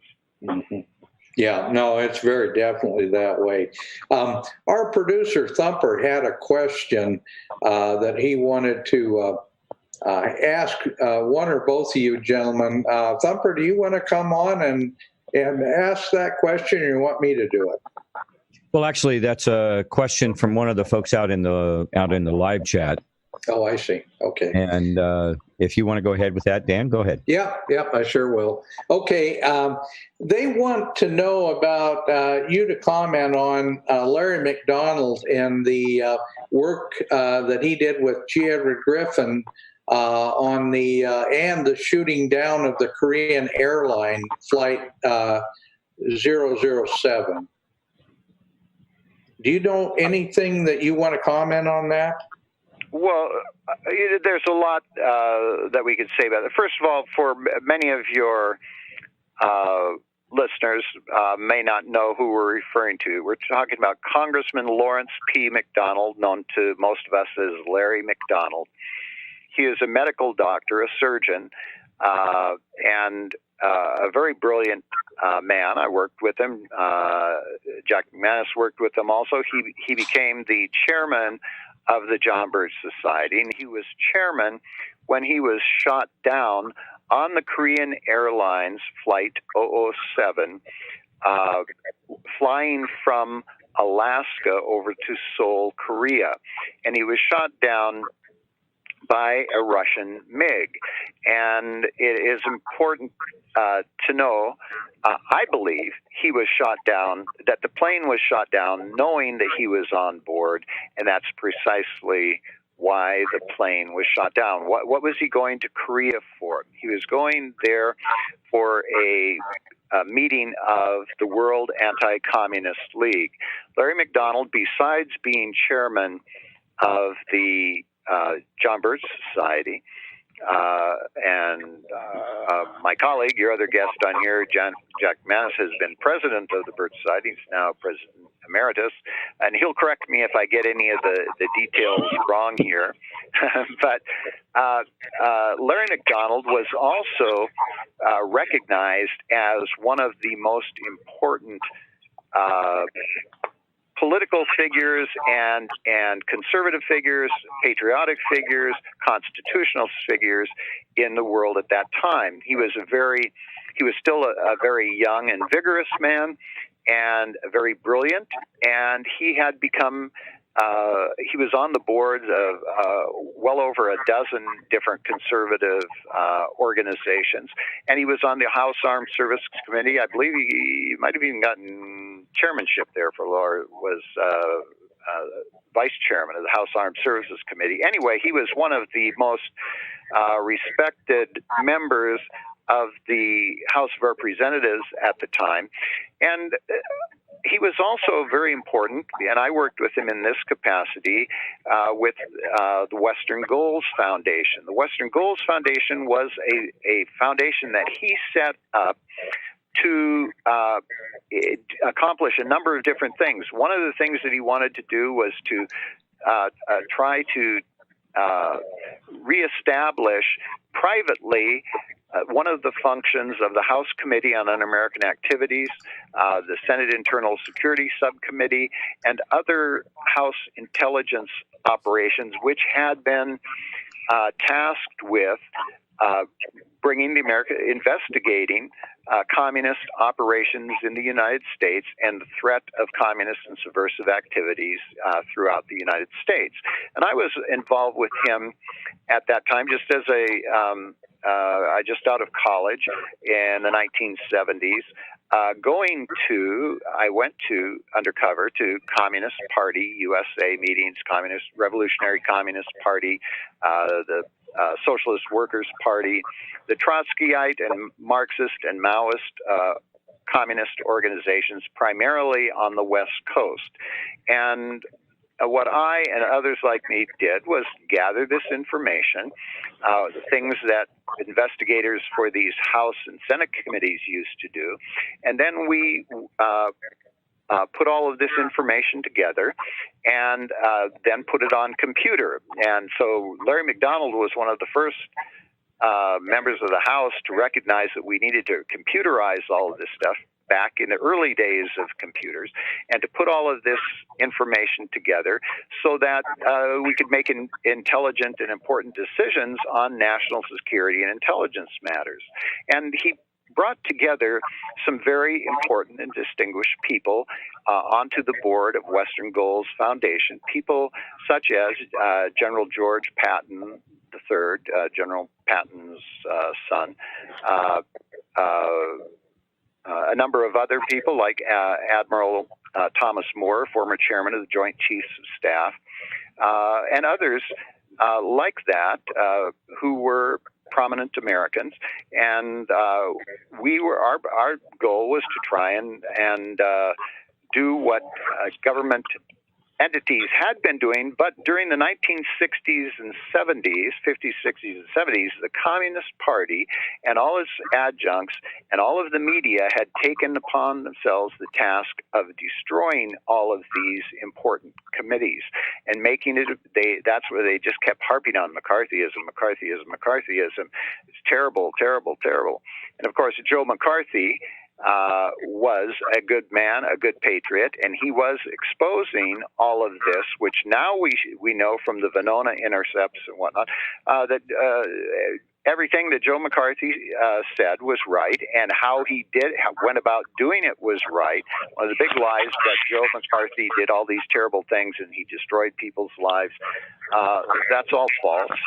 We were dealing with one of the worst conspiracies in history, the communist conspiracy, and Joe McCarthy did what was right, and Larry McDonald was trying to do the same thing, to do what was right, to expose our enemies, and that is why Larry McDonald had to be taken out of the picture. He was attacked in Pravda, in Trud, in Izvestia, all of the top communist newspapers out of Russia, but he was attacked by all the communist and leftist papers here in the United States and the leftist fake news media.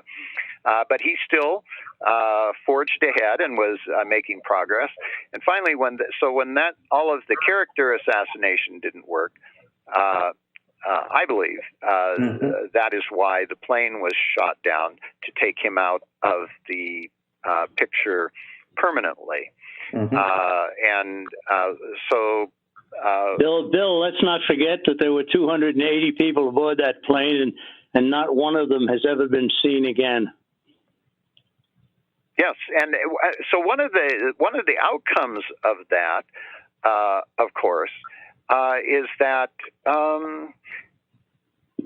President Reagan at the time made a speech condemning the Soviet Union for doing this, didn't even mention Larry McDonald, and then we kind of went back to business as usual. It's the same as when George H.W. Bush uttered a few words of indignation after Tiananmen Square, and then we went back to business as usual. So they knew that, okay, this is a terrible thing. They shot down a plane with a congressman and a bunch of other Americans and foreign nationals on board. George Shultz was, correct me if I'm wrong, I think he was Secretary of State at the time. But George Shultz was basically the one who formed the official U.S. response to that, and so you can see these guys getting together, and going, okay, well, American people are going to be mad. We're going to have to say something kind of strong, but we don't want to offend the Soviets too much. And that was actually, we found out that was exactly what happened after Tiananmen Square. I just recently wrote an article which is in the current issue of the magazine about Hong Kong. But in there, I talk about George H.W. Bush after the Tiananmen Square, and he sent two of his lackeys over to Beijing, say, hey, look, we've got to say something strong about this, but don't get too upset. We still want to have a healthy relationship with China.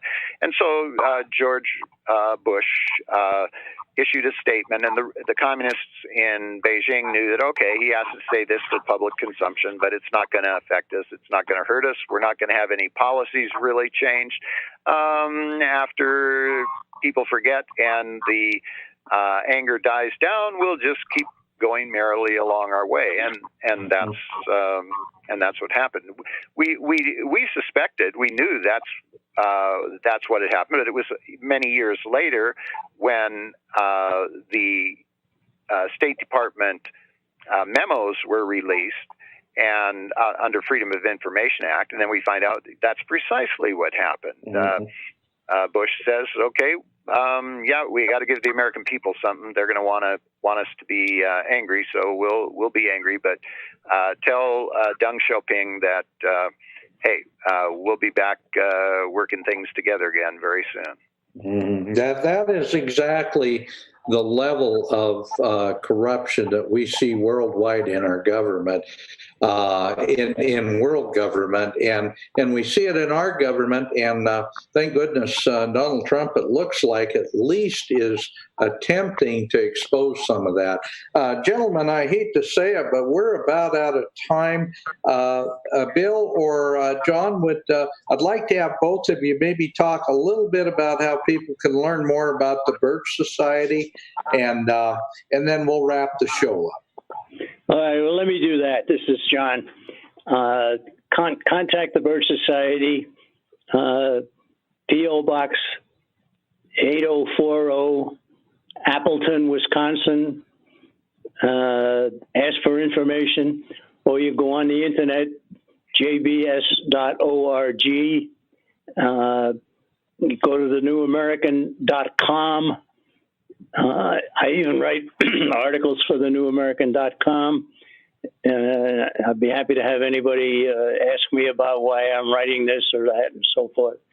We're an open book. We look forward to hearing from people anywhere, and we'd be glad to send you information and hope that you might want to join the John Birch Society's educational effort to wake the town and tell the people and to keep our country free. Bill, you want to add something to that? Oh, I think you've said it all. Yes, do go online, and if you will make the New American and or the John Birch Society your homepage, that helps us. Every time you open up, we get a click, and all of those things help. You need to get us. If you use social media, like our articles on your social media pages, and if you email, then email out our articles to people. And President Trump said it. The fake news media, New York Times, CNN, he named a few of them, are the enemy of the American people. That's why we've been going into bondage. And so the New American, the John Birch Society, we've proved ourselves over 60 years that we have a record, and we have one that we can stand on. We've been solid. We've been there. We've been accurate, and we continue to do so. So visit the New American and jbs.org, and let's take our country back. Thank you. I agree, gentlemen, and thank you again for being our guests on this show. If we haven't done a great deal to dispel the idea that John Birch Society stands for anything other than truth and liberty, then we've not done our job. And we are, as a people, inherently and historically opposed to secret societies, to secret oaths, and to secret proceedings. For we are opposed around the world by a monolithic and ruthless conspiracy that relies primarily on covert means for expanding its sphere of influence. It was 1776 when the founders signed the writ of independence from the Brits. It was revolution. Now an enemy from within would enslave us all again and deprive us of our rights in the Constitution. Restore the Republic. Wake up, it's time to